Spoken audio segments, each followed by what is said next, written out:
Mario Kart with licensed cars. Yes, I've made the obligatory joke. Can we please start the video now?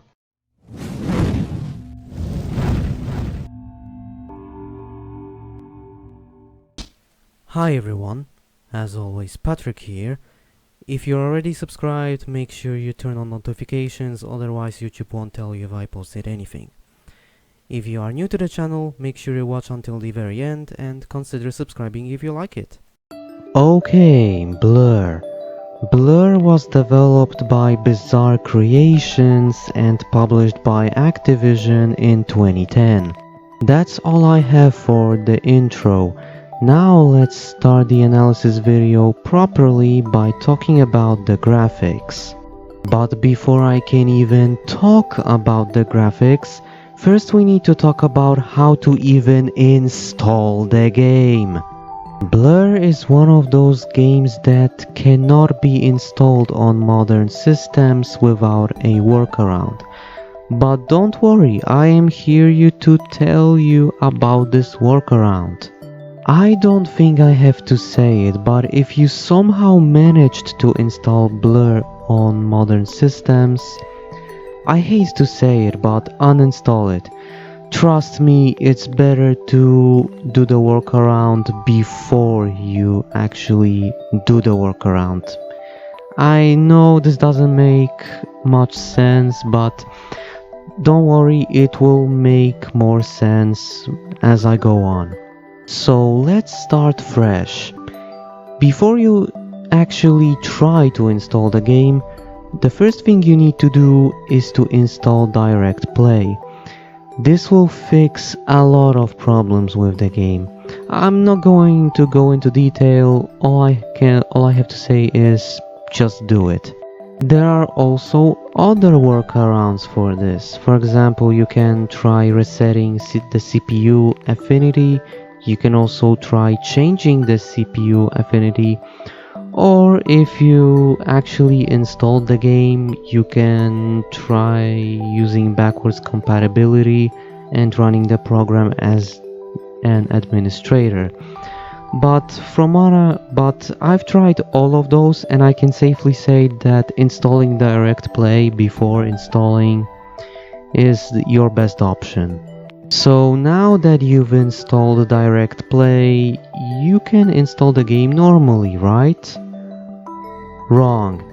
This is where the whole workaround part comes in.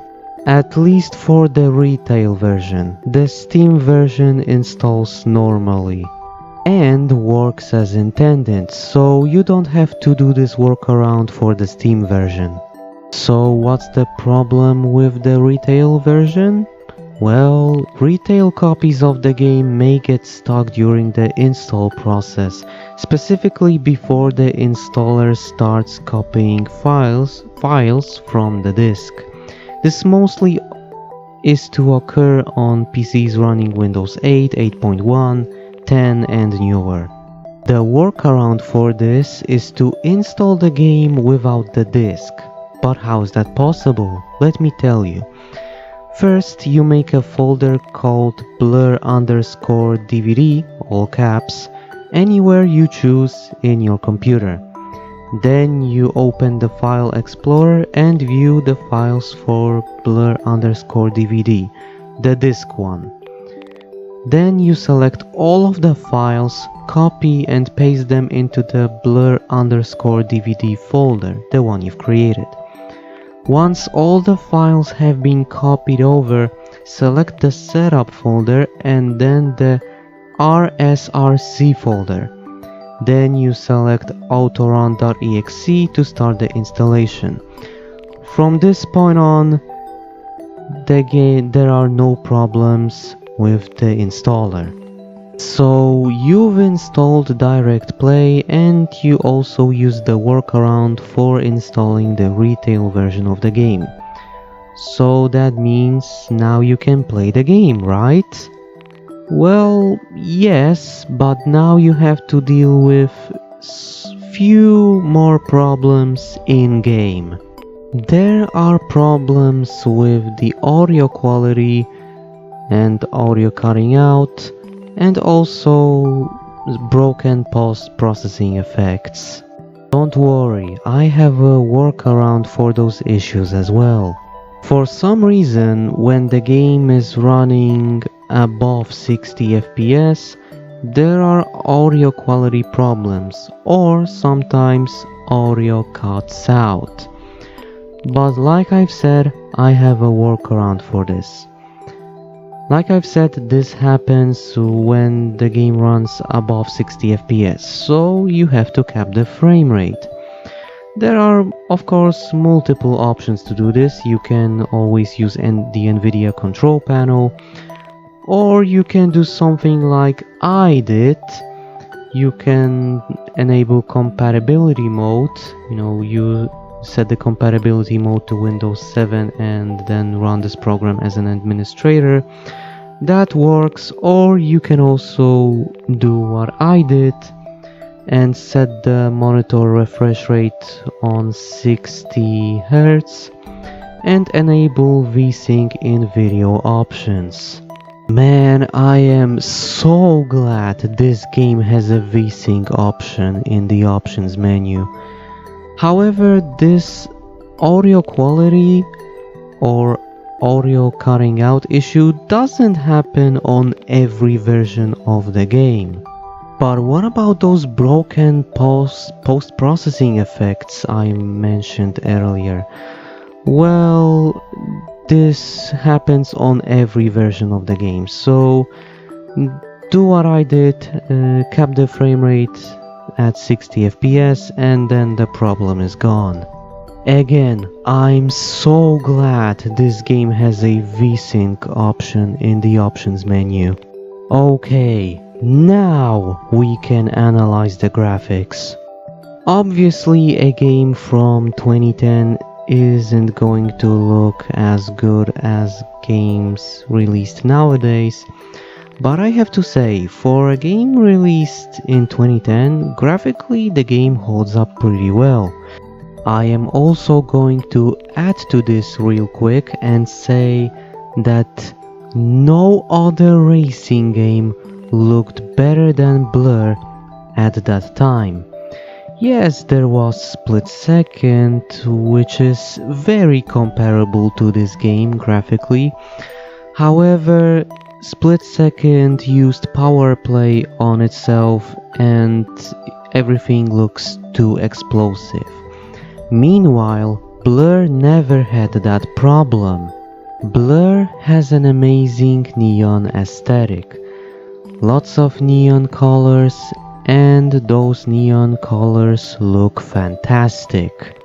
I wish I could say more about this aesthetic, but I also had people complaining that I talk about the graphics for too long, so I'll just move on to the next section regarding the graphics, the graphical options. Like I've said before in the video, the game has a lot of graphical issues, and options do help with those graphical issues, but not by much. The game runs in widescreen resolutions with small issues. You can also play this game on multiple monitors with big issues. You can also play this game in ultra widescreen resolutions and even in 4K. There's also anti-aliasing, VSync that I've mentioned earlier. Again, I am so glad it's here.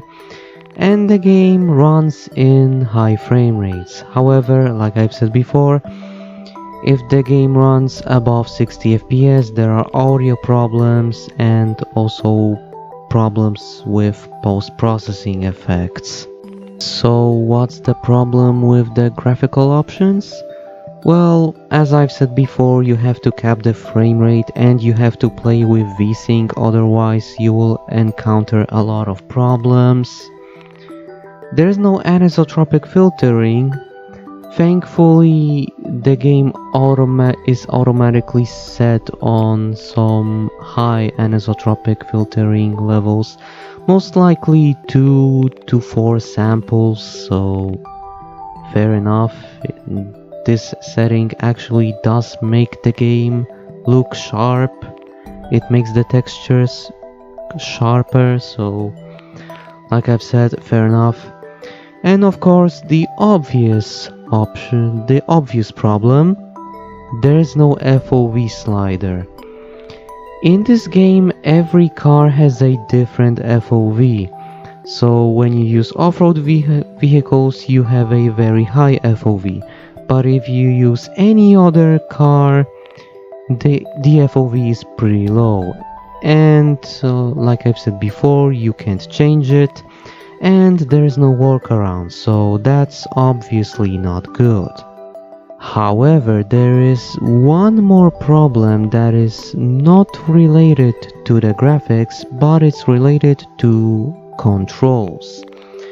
Well, if you play racing games on a keyboard like I am, you can't customize your controls. There are only 2 keyboard layouts. And the layouts are pretty bad. How bad? Well, let me tell you. The first layout is just terrible. You use Q to accelerate, A to brake/reverse, steering left and right is with the arrow keys. You use down arrow for handbrakes, using power up. To use power up you use right control. And also other stupid things like WASD keys for some power-ups. Yeah, it's not very good. The second layout is better since it uses WASD keys for driving and then you use arrow keys for power-ups. However, even that layout has some problems. It does some stupid things like dropping power-ups with the right arrow key, which is pretty distracting since you can only change power-ups with the left arrow key. And this is confusing because it always goes from left to right. So naturally you would use the right arrow key to go from left to right, but you can't because then you drop your power up. This doesn't make sense. There is an auto hotkey script that you can install for the game, like a mod basically. But I didn't use this because I didn't know that this script existed when I made this video. The game's stability is also pretty bad. However, the game blur stability is somehow, some way, still better than the stability in split second. The game likes to crash or just likes having black screens. The frame rate isn't stable, the game constantly freezes without workarounds, it can also load endlessly without workarounds. So yeah, the stability of Blur is not very good. Split Second also has those issues, but in Blur they don't happen that often. So yeah, stellar graphics in a bad PC port, pretty much. Oh, and before I forget, let's compare this game to other racing games that also came out in 2010, so that you can get the idea why Blur is the best looking racing game of 2010. In 2010 we had racing games like Craze, Speed Dreams, Need for Speed World, WRC FIA World Rally Championship, Crash Time for the Syndicate, Rally Poland, 4-wheel drive trophy Murmansk Vladivostok 2, Supra Torque, Need for Speed Hot Pursuit 2010, and of course the direct competitor to Blur, Split Second. The only racing game that came close to Blur's graphics in 2010 is Split Second, yet it still looks worse than Blur, but not by much.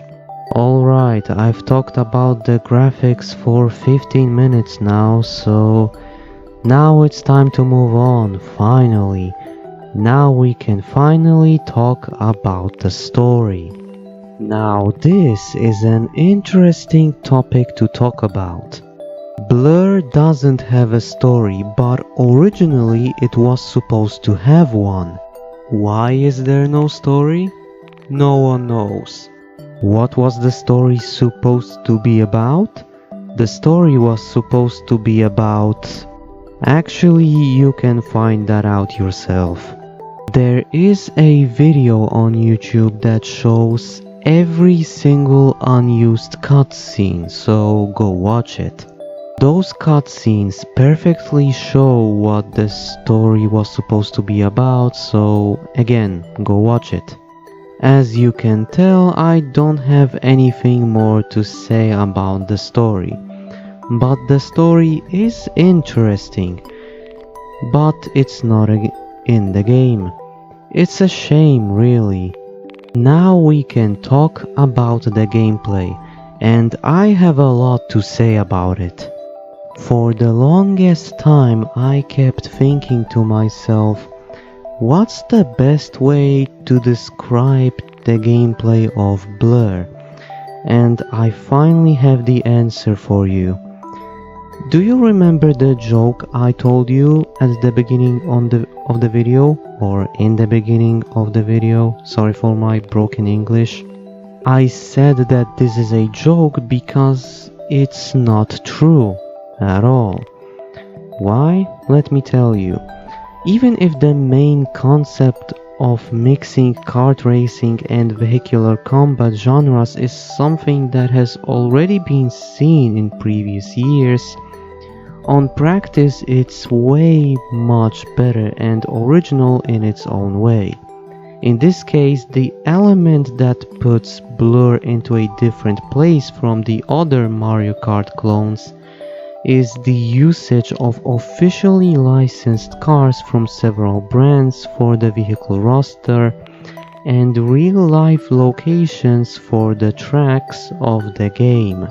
But that is only one of the many things that makes this game special. So what are the other things that make this game special? Well, let's just find out, shall we? Let's start with the damage model. The damage model isn't the best damage model I've ever seen, but it's still very good. You can see dents, scratches, parts falling off, windows being shattered and more. But the best thing about the damage model are the special effects that come with it.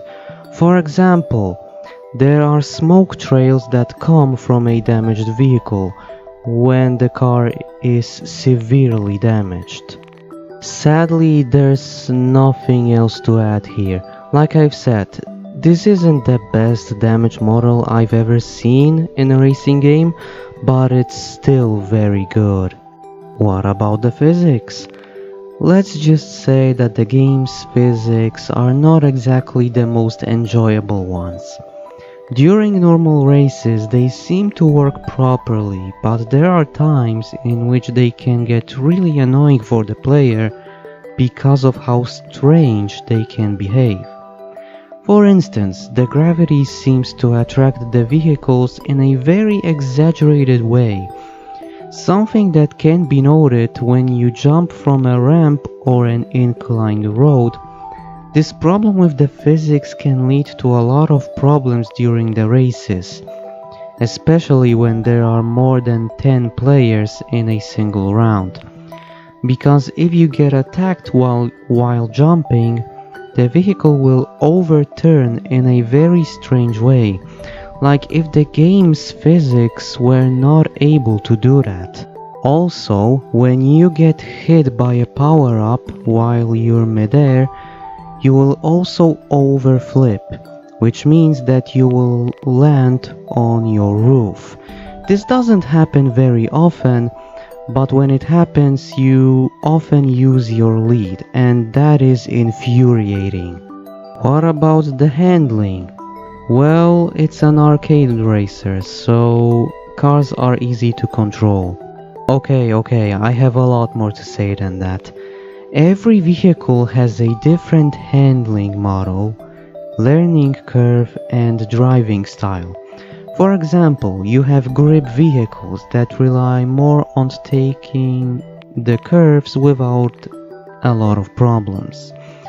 Drift vehicles that can take sharp curves easier by drifting.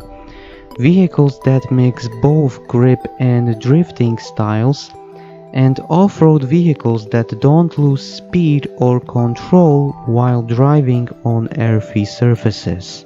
Not to mention, vehicles also have different weights that can make them faster and vulnerable to ramming, or slower and resistant to collisions. Sorry if I pronounced some words incorrectly there. Because of this, I can't precisely say what kind of handling you should expect from this game.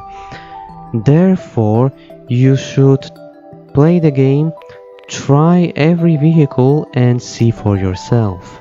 If you've been watching my channel for a while, or my analysis videos for a while, you know that I try to describe the handling, how it feels throughout the entire game. But since every car has a different handling, it's hard to pinpoint a specific handling. I know, I'm repeating myself, but I feel like I need to say this, otherwise people will be confused. And on that note, let's talk about the cars. There are more than 50 cars, approximately 17 per class, available that the player can unlock by gaining fans and leveling up. And what's more, the vehicle roster includes, but is not limited to, emblematic sport vehicles, classical muscle cars, modified pickup trucks, and many more. As it was mentioned before, every vehicle has its own driving style and stats that make it different from the others. The cars in Blur are divided into 4 classes: D, C, B, and A, with the D class being the slowest or the worst class, and the A class being the best ones. Every vehicle has different stats and handling type that differentiates them from each other. Also, can someone tell me how many times I've said that? Okay, now it's time to talk about the tracks. Every track in this game is fantastic. The tracks in Blur feature all kinds of turns, light turns, sharp turns, all kinds of elevation changes. Sometimes you can get multiple paths, which is fantastic, and sometimes you can find a ramp here and there. Combine this with multiple handling styles, and then you get an amazing driving experience. You know, I thought I would say more about the tracks, but honestly, there's not much else I can say. There's nothing I can add to them that really. All you have to know is that the tracks are amazing. I really don't want to repeat myself, but I have to repeat myself one more time. Don't worry, it's not about the handling, okay? It's about something different. Something that I've said already in this video, but I have to say it again. If you've watched my analysis videos for a while, You know that I talk about the cars, the tracks, the handling, the physics, etc. But this time I actually want to talk about other things like the audio and other things that I normally didn't mention. Why? In this video I'm going to talk about some things that I normally don't talk about because this specific racing game, you know, the one you're watching right now, has some things that other games simply don't have, so I have to talk about those things. So let's start talking about those things. Since I've mentioned the audio, let's talk about the audio first. This game has a magnificent and memorable audio.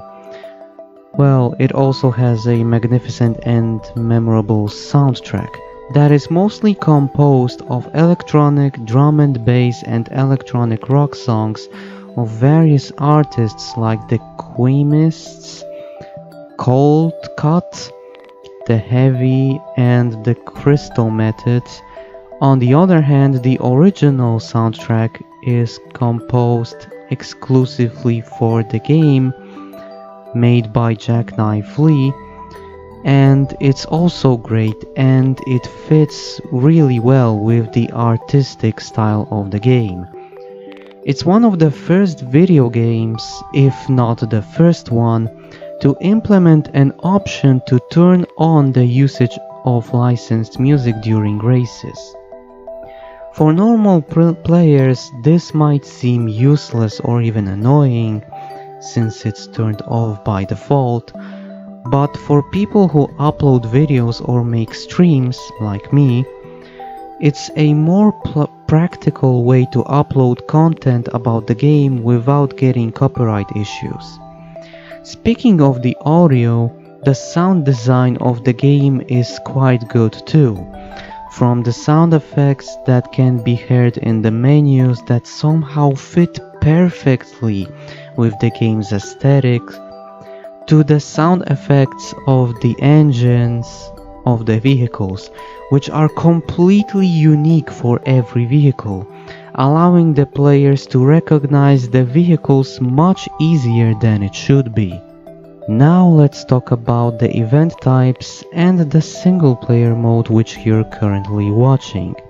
This game has a lengthy and a challenging single player mode in which there are a total of 4 game modes scattered in all of the available events of the game. Let's analyze those event types one by one. First off, you have simple races or just regular races. Those are pretty much just races that consist of 2 or 3 laps depending on the map and 19 CPU controlled rivals. Nothing special, but with the power-ups, different handling types and amazing track design, it's a very unique and fun experience. Now let's talk about the checkpoint races. Checkpoint races are events that consist of racing through all gates before the given time reaches 0. Again, nothing special, but with nitro and limited time, again, it's a fun and unique experience. Now let's talk about destruction events. This is where things get interesting. Destruction events are events in which the player has to destroy as many vehicles as possible before the time runs out. Now let me explain how this mode really works. There are 3 types of cars you can destroy in this event: green cars, yellow cars and the red cars. The green cars are the easiest cars to destroy. You can destroy them with 1 hit. However, every car can defend itself. Well, they can defend themselves once they get destroyed. When you destroy the green cars, the those green cars then fire back at you this purple projectile. Unfortunately, I forgot the name of that power-up. Sorry about that. I'm pretty sure I will get the name of it right later on in the video. The yellow cars are basically the normal difficulty cars. When they get destroyed, they drop mines. And they never disappear, so you have to remember when they dropped, or else you will drive into them if you don't remember when they are, and you will get messed up pretty badly. So always remember where they dropped their mines. And last but not least, there are the red cars. The red cars are pretty much the hardest cars to destroy, since you have to hit them 3 times to destroy them. When they are destroyed, they fire this red projectile. Okay, I just remembered, they're called shunts. And the purple projectiles from the green cars are bolts. Yeah, I just remembered them. Yeah, that's a bit awkward. Also, there's one thing I forgot to mention. To destroy the yellow cars, you need to hit them 2 times. So yeah, that's what makes this destruction mode very exciting. Combine all of this with a timer and you have a really fun game mode. Also, you get extra seconds from destroying those cars. From 1 second to more than 10 seconds, depending on which car you destroy. What can I say? It's a very solid and fun game mode. However, it's not my favorite game mode. There is one more game mode that I have to talk about, and that game mode is the one-on-one game mode. This is basically a 1v1 battle in which the player faces the boss of his or her respective league. It can be won in 2 ways. You can win the event by either beating the opponent or by simply destroying your rival. Again, a basic game mode with a unique twist. However, it's still not my favorite game mode. So what game mode is my favorite game mode then? It's simple, regular racing. Because when you combine this with the power-ups, amazing track design and all of those things I've mentioned earlier, you get an amazing experience. This next thing that I'll talk about is a thing that connects all of those events. For every event completed in the first 3 places, you will gain a certain amount of blur lights. 3 if you finish in 3rd place, 4 if you finish in 2nd place, and 5 if you finish in 1st place. However, there are 2 more additional lights that could help you to unlock further stages from the very beginning of the game. The first one will be given if the player passes through 12 portals located at key positions of the event, and the second one if the player gets a certain amount of fans in a single race. Something that adds a lot of replay value, since the player can always get back to previous levels to unlock the remaining lights. However, there is one exception to that rule, and that one exception are the one-on-one races. In this event, regardless of your result, you will always get 8 blur lights. There are no portals you have to go through, and there aren't any fans. Well, you don't have to meet any requirements for gaining fans. You just get 8 lights, always. Simple as that. And speaking of 1v1 races, you can see one right now. Okay, but seriously, after beating a boss, whether by beating or destroying him, you will unlock his or her special vehicle and a perk for the single player mode. Those perks are great because they can either give you a power up or they can upgrade an already existing power up. So if you combine those perks with power ups in regular races, what, the game wasn't easy enough for you? Now I want to quickly say something about one thing I love about this game, and that's the learning curve.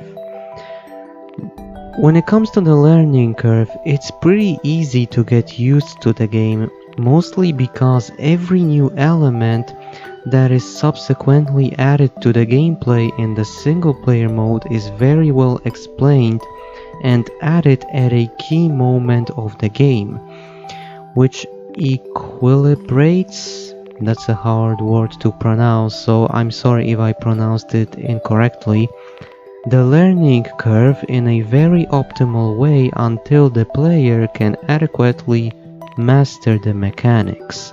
But there are two things that I love even more than that.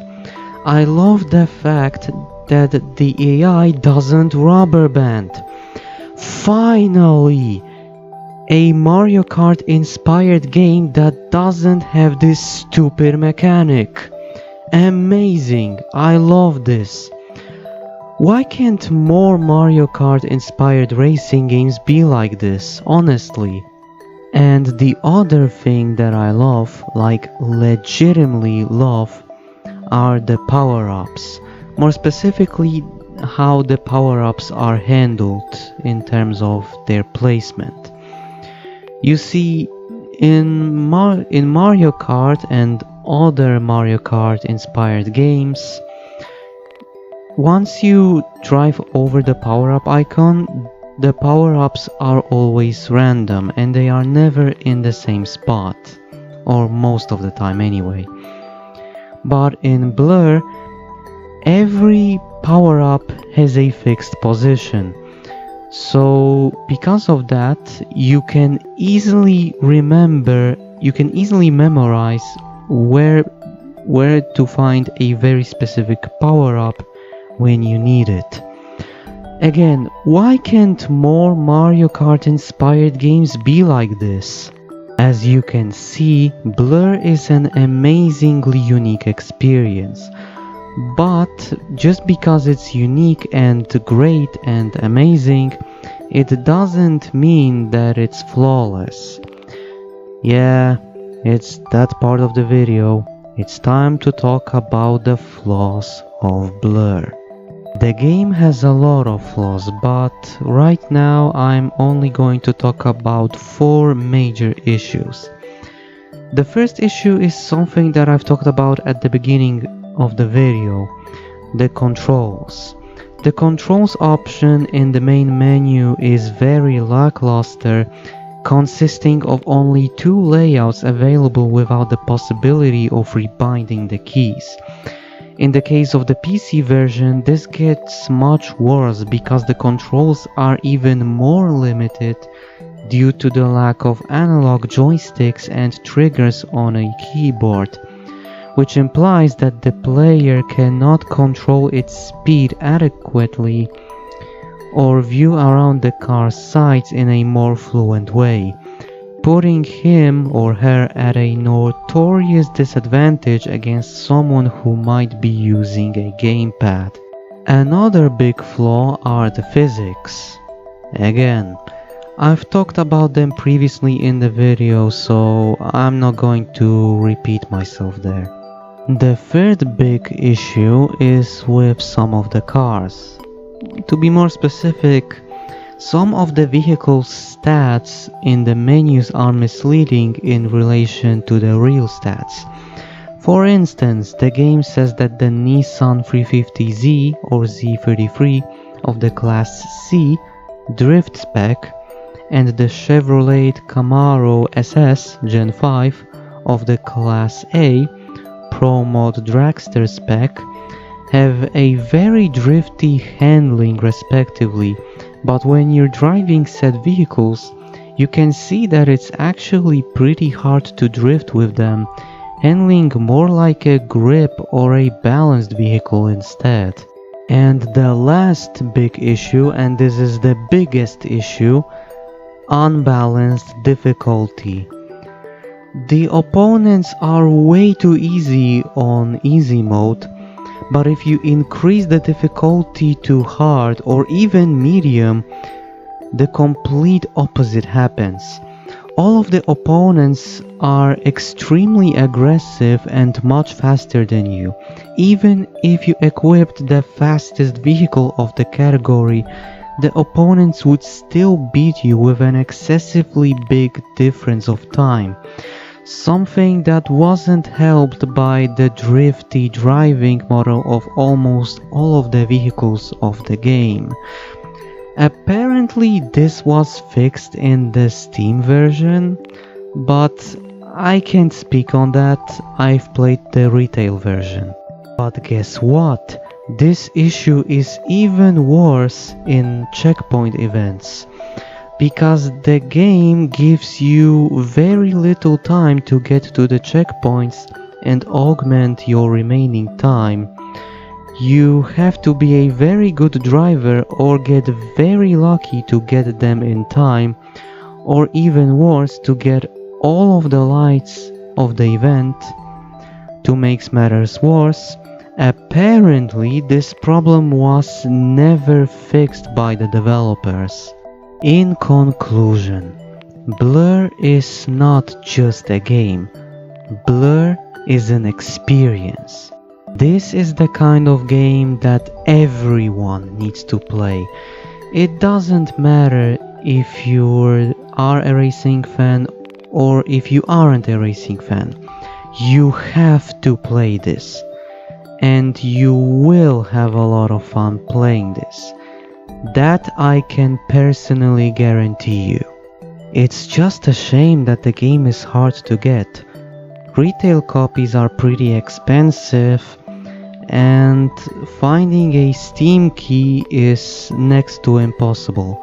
Even if you do find a Steam key for this game, the price of those keys ranges from $2,000 to $5,000 USD. Yeah, pretty expensive. But still, that doesn't change the fact that you have to play this game. So go play the game. No, really, go play the game. What are you waiting for? Go play the game. Play the game right now. But that pretty much sums up everything I wanted to say in this analysis video. Thank you for watching, and I'll see you next time. Just